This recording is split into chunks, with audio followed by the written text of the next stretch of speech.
José Manuel, porquê que achas que esta série está a gerar falsos consensos? Olha, uma das razões é porque a série é muito boa e não tinha bem esse objetivo, diria eu.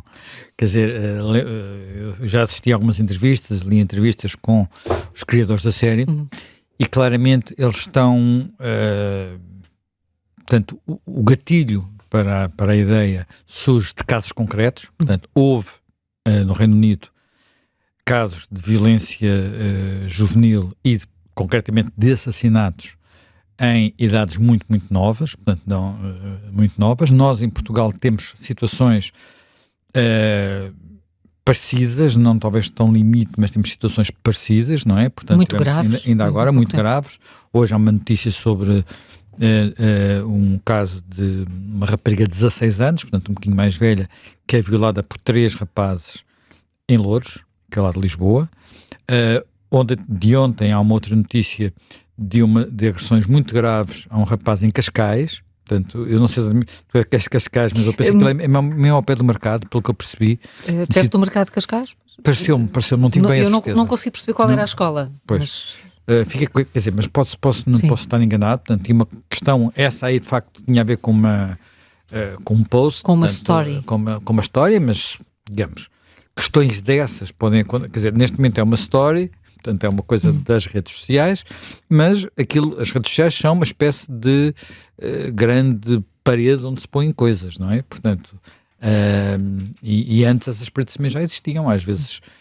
Aliás, é curioso que na própria série, há um momento em que há digamos, aí não é entre jovens, mas é, digamos, entre jovens e um adulto, em que o gatilho da cena de quase violência, ou melhor, de violência, enfim, contra só objetos, é uma pichagem. Sim. É uma pichagem, portanto, é uma pichagem vândala, portanto, é um vandalismo, não é? Portanto, eu não queria estar, para quem não viu ainda a série, não queria dar muitas indicações. Eu devo dizer que a série abre muitas portas e não as fecha. E tem uma estrutura que é muito diferente do habitual. Portanto, o que também é fascinante, quer dizer, há muita gente que já está a dizer que ela vai ganhar os prémios todos. Porque tem 3 ou 4 coisas que eu próprio, enfim, por exemplo, eu só a percebi ao 3º episódio, talvez por não ter estado com atenção suficiente, estar a ligar mais à história do que à forma, só a percebi ao 3º episódio que tudo estava a ser feito num único plano, que é uma coisa extraordinária. Sim. Portanto, é chamado plano de sequência. Que, para quem não sabe o que é um plano de sequência, não há montagem. Portanto, é sempre... Portanto, há uma câmara que vai acompanhando sempre os personagens. Sem cortes. Sem cortes, como no teatro. Como no teatro, mas com a câmara a viajar. Sem cortes nenhuns. A câmara a viajar é uma modalidade que, enfim, temos... planos de sequência famosos do Orson Welles. Há um filme inteiro em plano de sequência do Alfred Hitchcock. Não é um dos grandes filmes dele. É a Corda. Foi ele que inventou o plano de sequência. A Corda, que é todo ele... quer dizer, não é um dos melhores filmes, precisamente porque é uma... Tem limitações. Ou tinha até esta série, não é? E na altura até havia uma limitação que agora já não existe hoje, que é... Quer dizer, como é que se faz um filme com... 1h30, não sei que também tem a Corda, exatamente, quando as bobines são de 20 minutos. E, portanto, houve ali truques. Na altura não se podia filmar eternamente, não é? Portanto, as bobines eram uma coisa física que acabava, não é? Então havia ali uns truques pelo meio e tal, portanto, permitia, mas que as pessoas não se apercebiam, portanto, o truque era esse. Bem, aqui temos isso, o que torna toda a história, no fundo, são 4 momentos filmados de forma muito intensa, mas retratando situações, todas elas diferentes. Portanto, não há uma sequência, digamos, como há tradicionalmente nas séries, vai acontecendo isto, acontecendo aquilo, acontecendo aquilo outro. São mais situações, e as situações, na minha perspectiva, não procuram fechar o leque de explicações, deixam o leque bastante aberto. E no limite, se percebermos bem, até podemos, há quem diga que é exagerado, a série acaba com uma percepção de culpa pela família, que é o último plano, digamos assim, que não é nada seguro que pudesse ser, que eles pudessem ter feito de outra forma. Portanto, sim, há ali de facto uma possibilidade muito grande, e portanto estarmos aqui a dizer, isto é porque há coisas que eu ouvi que me deixaram assim um bocadinho perplexo. Por exemplo, uma discussão sobre se aquilo não é um exemplo de um termo que eu nem sequer tinha ouvido falar, mas eu nisto de facto não sou um especialista. Não é um tempo do radicalismo dos chamados incel. Eu nem sabia o que era um incel, tive que ir ver. Incel é uma aglutinação de duas palavras inglesas, portanto, involuntary celibates, portanto, no fundo, celibatários involuntários, portanto, pessoas que gostariam de namorar e não conseguem namorar, pronto, basicamente é isto, ou ter relações sexuais, ou coisas desse género, mas é difícil aplicar isto a 13 anos, que é a idade do personagem. Quer dizer, porque, eu diria que, enfim, isso pode variar um bocadinho com as idades, e depois e as idades aqui são muito relevantes, mas na nossa memória, acho que pessoal de cada um de nós, quer dos nossos filhos, há momentos em que claramente se quis ter relações e não foi fácil. Quer dizer, portanto, se foi celibatário involuntário, ou às vezes voluntário por outras questões, porque também há uma altura, e isso é um dos temas que vale a pena debater. Há aqui uma altura, um momento em que há graus de desenvolvimento e de maturidade de rapazes e raparigas que são diferentes. São diferentes. Portanto, há uma altura, por exemplo, em que eles ainda estão muito imaturos, elas já estão mais maduras, elas não querem, acham que eles são todas umas crianças e, portanto, não se querem relacionar com eles. Acham mais graça aos mais velhos. Acham mais graça aos mais velhos. Portanto, há toda ali uma situação que é difícil para todos, não é? Claro. Portanto, que é difícil para elas, é difícil para eles, portanto, é difícil para todos. E, portanto, existia, eu diria que existe sempre, quer dizer, não diria que tinha existido toda a vida, mas existe sempre, porque há aqui algo que faz parte da própria natureza humana. Há aspectos aqui que porventura foram evoluindo, e não são só nós termos as tecnologias. Eu vou dar 2 exemplos só, de momentos diferentes, sobre como os mais velhos, os pais, têm muitas alturas em que têm dificuldade na forma de avaliar o que está a acontecer, para ser assim mais direto. Por exemplo, eu já hoje de manhã no lançamento lembrei um filme famoso, ganhou Oscars, por acaso não com o James Dean, mas é um filme com o James Dean, que é Rebeldes sem Causa, a tradução portuguesa é Fúria de Viver, mas é basicamente um filme sobre, enfim, adolescentes já jovens, não é? Mas que já têm possibilidade, nos Estados Unidos é a partir dos 16 anos, portanto é possível fazê-lo muito novo, já podem guiar automóveis, e uma das cenas mais intensas do filme é a cena em que 2 carros aceleram contra um abismo, sabendo que, portanto, digamos... Um contra o outro? Um contra o outro, é um desafio, portanto, é um concurso, e o desafio é quem é o último, portanto, os carros vão cair, porque não há maneira de travar antes do abismo, é quem é o último a saltar, a abrir a porta e a saltar. Portanto, e há um que morre, naturalmente.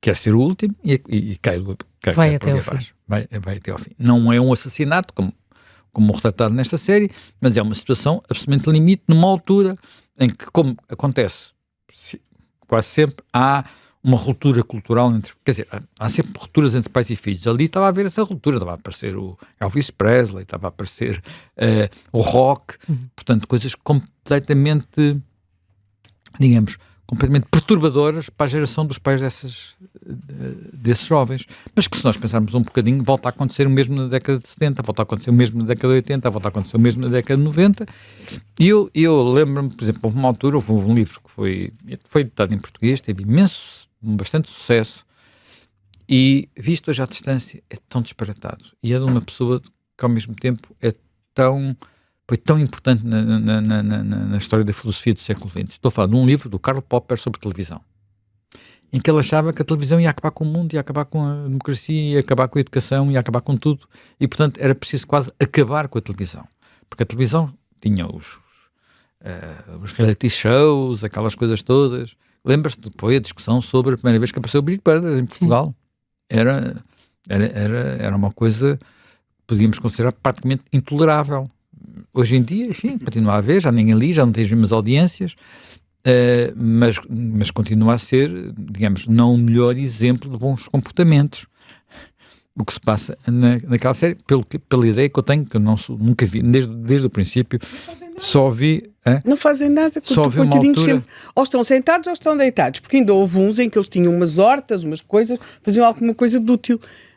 Aquilo socialmente está cada vez mais conotado com setores muito baixos e marginais da sociedade, e aqueles tristes estão ali o tempo todo, condicionados para discutirem uns com os outros, e digamos que são as elites a rir-se a ver os filhos dos muito desfavorecidos. Eu não sei o que é aquilo porque de facto não vejo, mas há sempre estes pensa sempre, fatos. em televisão pensa sempre, o produtor pôs lá os filhos dele, o produtor deixaria os filhos dele. Já houve Big Brothers de famosos, como se dizia na altura, e com gente conhecida, portanto, que correu riscos grandes, não é? Portanto, já houve tudo. Bem, mas agora não vamos discutir os reality Big Brother. Há aqui várias coisas que de repente aparecem como sendo a raiz do mal, por exemplo. E que justifica-se, sem dúvida, debater, porque nós todos debatemos, quer dizer, vamos lá ver, nós continuamos a achar que há filmes, faz sentido ter classificações, para maiores de 13, por exemplo, esta série é para maiores de 14 ou 13, é a sugestão que lá está. Portanto, não será para ser vista por todos. 13, não é para ser vista por todos, e havia antigamente, eu agora não sei exatamente como é que é, porque já não me preocupo com isso, mas uma altura que me preocupei porque queria entrar em filmes que não podia ver, não é? Quando tinha determinada idade. Portanto, havia os maiores 17, depois também houve os maiores 18, também, depois é recomendação, depois é acompanhado por pai ou sem ser acompanhado por pai, e nós achamos que isso é, e mantemos essa formalidade, quando, ao mesmo tempo, temos a preocupação que os nossos filhos estejam familiarizados com a internet, onde está tudo. E é muito difícil é difícil mesmo para uma pessoa criar formas de interditar sites, mesmo na televisão, nas televisões que temos em casa, parenting control, não é? O controle parental não é a coisa mais óbvia do mundo para quem quer que não seja letrado. Quer dizer, os miúdos sabem mais como é que se desliga do que os pais como é que se liga. Sim. Ou que os avós, então, seguramente.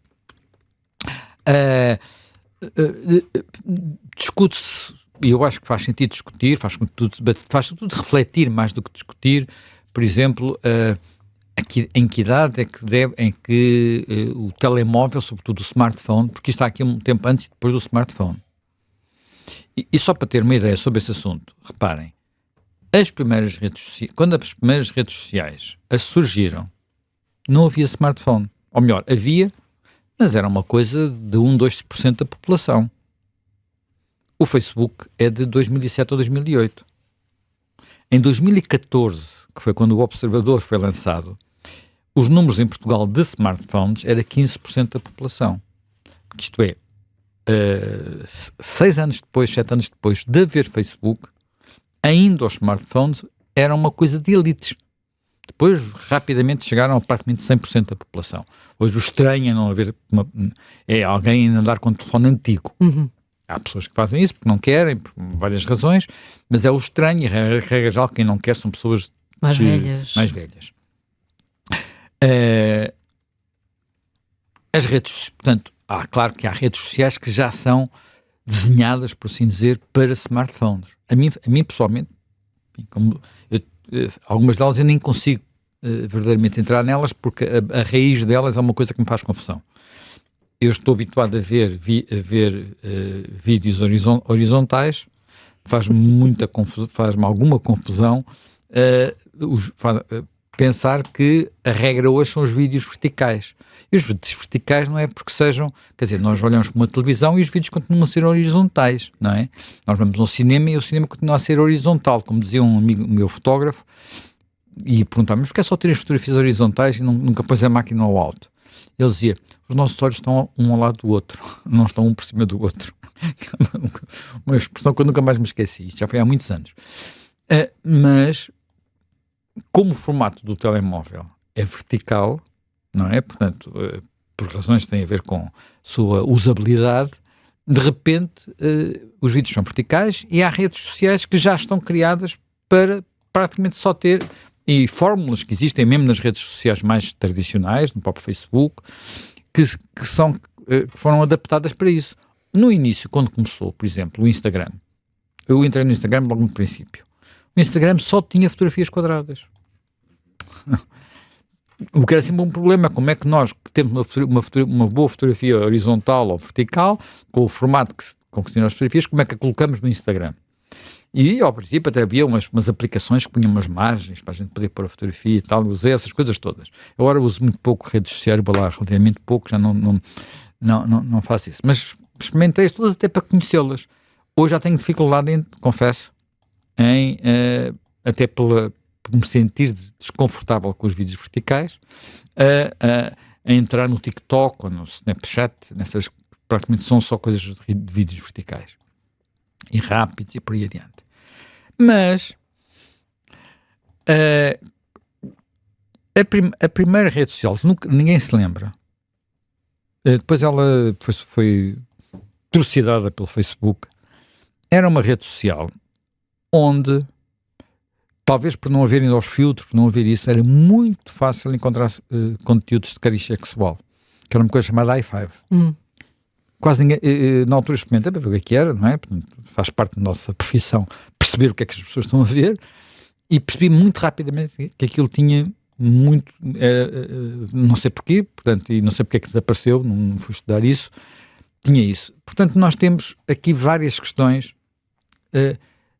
que sempre foram problemáticas, quer dizer, o que é que nós deixamos os nossos filhos ler?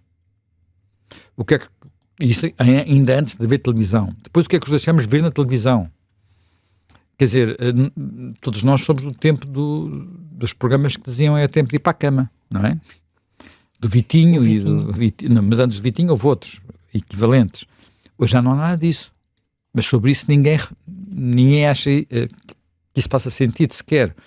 Portanto, e no entanto, pode haver alguns problemas nos comportamentos que têm a ver com outras questões que não estamos a querer ver. E quando entramos um bocadinho mais a fundo sobre isso, eu vou só levantar alguns, por exemplo. E só levantar alguns. Por exemplo, esta diferença do tempo de maturidade das rapazes e raparigas.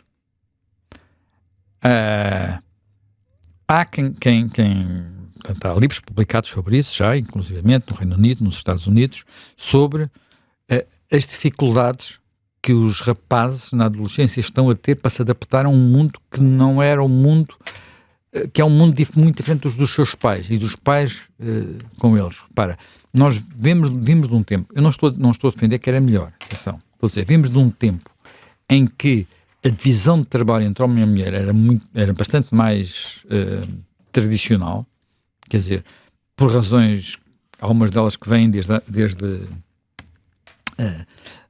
a antiguidade. Depois, essa divisão tradicional que durou milénios gera características naturais, hormonais diferentes. O facto de, por exemplo, os rapazes terem mais, quer dizer, os homens, o sexo masculino, ter mais testosterona, não tem apenas efeito em terem mais músculos, depois se quiserem tornar raparigas, ganharem as raparigas todas nas provas desportivas. Também os torna mais agressivos. Portanto, e habitualmente as guerras, enfim, havia Amazonas, havia essas coisas, mas eram minorias. As guerras eram travadas, havia Joanas d'Arc, sempre houve figuras dessas. Mas a regra eram serem homens que travavam, que iam para a guerra. Hoje, claro, sabemos que em muitos exércitos as mulheres também entram, também são combativas, nem sempre se lhes dão todas as missões, mesmo em Israel, onde vão toda a gente, há missões que não são entregues às mulheres soldado, portanto, certo tipo de missões.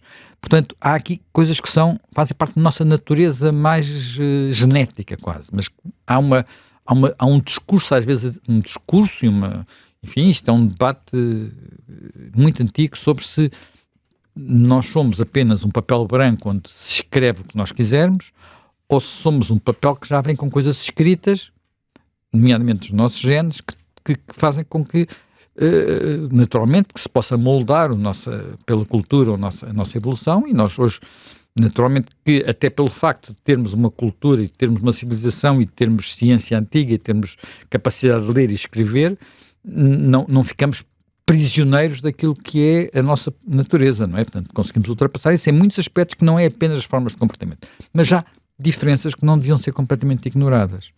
Há outras questões, e isso tem tornado, há muitos trabalhos sobre isso, sobre o desconforto. Quer dizer, se antes havia muito desconforto sobre, sobretudo, as raparigas, e sobre, por exemplo, no caso das raparigas, há, porventura até diria mais estudos sobre a difícil relação às vezes com as redes sociais, e portanto e o impacto das redes sociais, e o impacto que têm coisas, nós agora estamos a falar muito de violência, mas há outro tipo de coisas, não é? Portanto, por exemplo, a imagem do corpo, não é?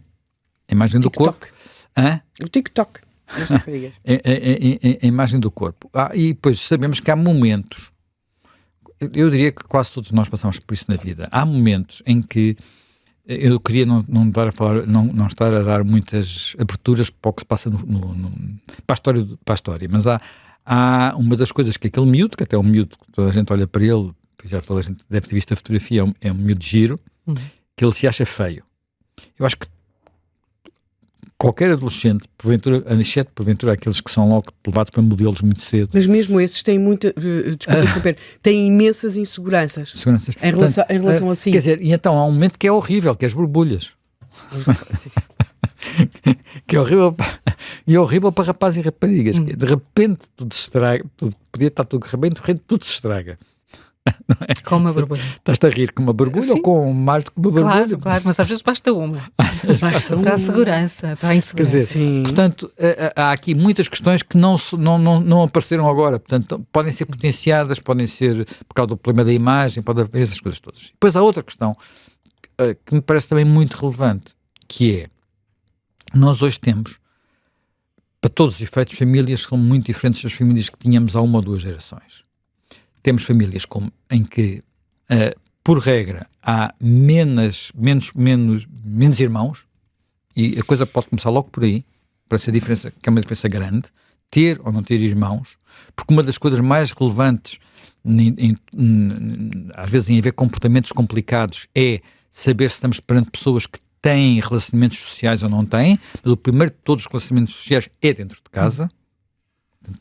Depois temos outra questão que é as famílias, enfim, as chamadas novas famílias, não é? Portanto, em que os pais separaram-se por uma razão ou outra e depois os filhos andam às vezes a soltar de uma casa para outra, ou então, de repente, passam a ter só a mãe, que é o mais frequente, com um pai muitas vezes a sofrer por causa disso, outras vezes, quer dizer, porque existe tudo.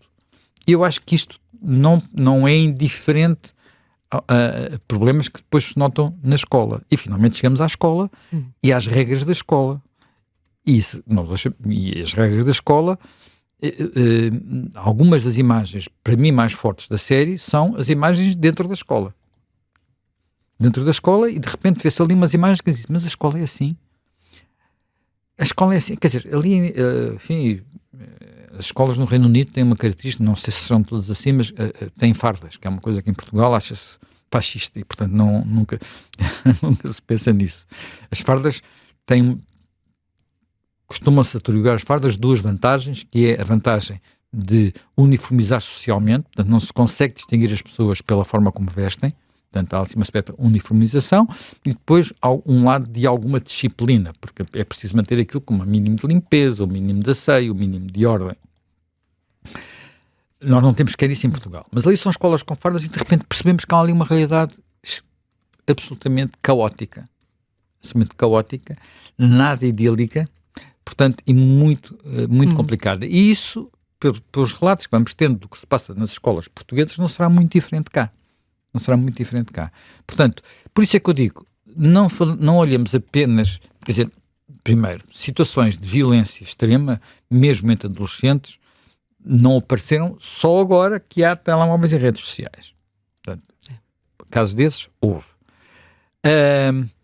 E quando olhamos para isso, tentemos olhar para os problemas que existem no resto, quer dizer, para a forma, não começamos logo pelos slogans, masculinidade tóxica, incels, coisas assim do género, agressivos, que é fácil por aí, há um slogan, há um rótulo, está resolvido o problema.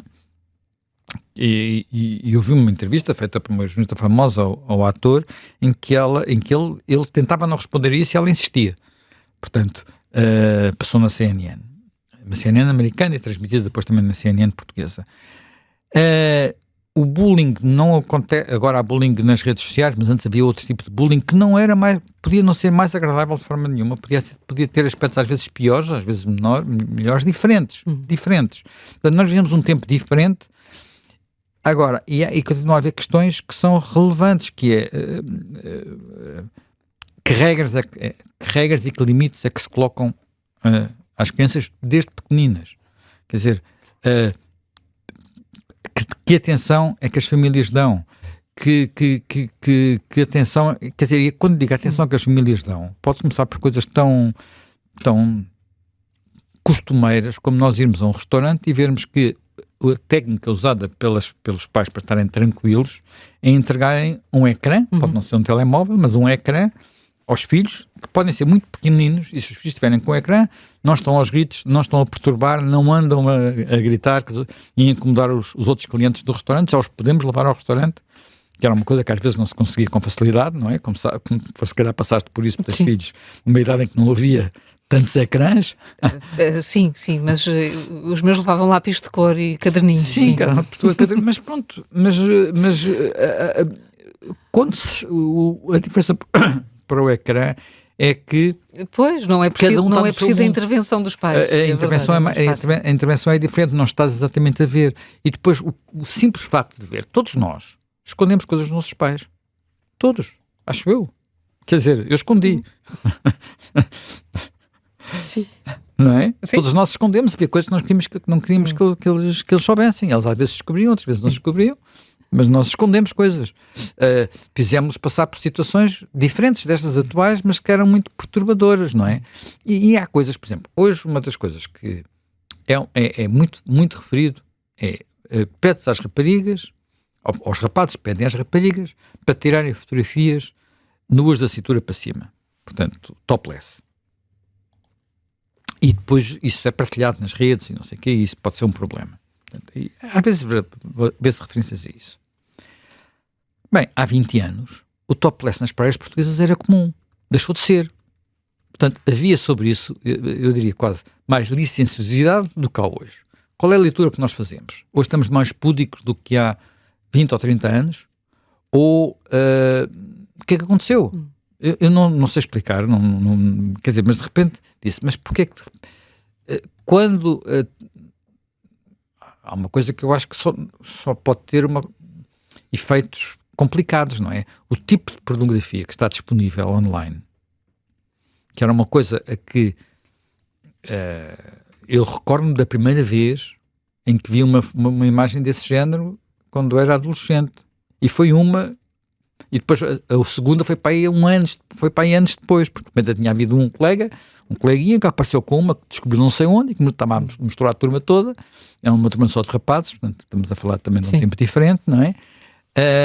e depois passou-se muito tempo sem ver mais nada. Portanto, eu nem percebi bem o que era em Portugal, aquilo. nos anos 70, em que um filme que até teria a ver com as questões do parto, e um parto natural, tinha enchentes, como se estivéssemos todos muito interessados na obstetrícia, não é?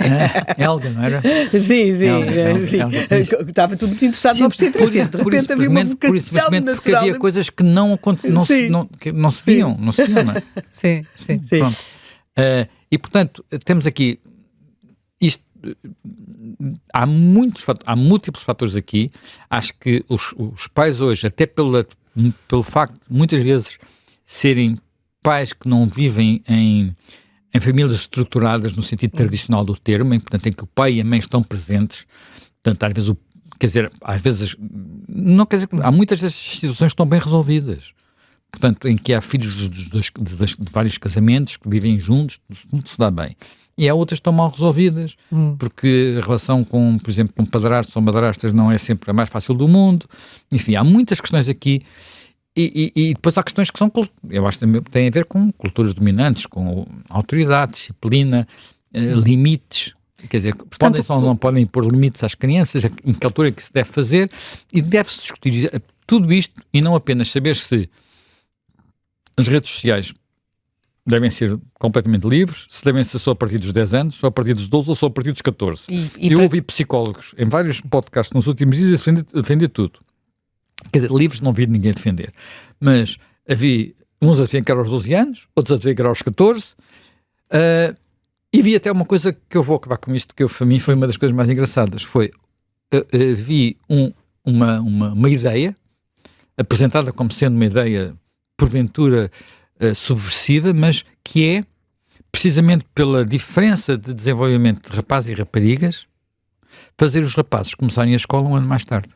Portanto, andarem desencontrados de idade. Porque elas andam um bocadinho à frente, e se andam um bocadinho à frente, vamos igualizar, pondo aqueles que são uns meses, não quer dizer que seja um ano inteiro, pode ser 6 meses, pode ser 8 meses, a andarem a par, porque isso faz com que, num tempo em que não há retenções acabaram, torna aquilo mais homogéneo e, portanto, mais igual e com melhores oportunidades e, portanto, com menos... Isto é quem se preocupa com a dificuldade de ser rapaz, não é? Portanto, e o facto de, por exemplo, na escola, por regra, serem piores alunos. Portanto, dizem, se fizermos isso, se calhar resulta melhor. E já há experiências. Enfim, isto nos Estados Unidos e Reino Unido experimenta-se tudo. Já há experiências, já há estudos sobre estas coisas. Portanto, e isto, quer dizer, imagina, isto é tão... Para mim faz-me tanta confusão à partida, mas não posso deixar de colocar em cima da mesa, porque há muitas questões aqui que eu acho que nós temos de discutir, e a grande vantagem da série, e acabo, a grande vantagem da série é que ela abre muitas portas de discussão e não apenas a porta das redes sociais, porque nós nem percebemos se o miúdo está nas redes sociais. Quer dizer, percebemos-se a altura que ele viu lá uma fotografia que foi relevante, que estava. Mas não é, a fotografia surge até num contexto muito particular, não é? Portanto,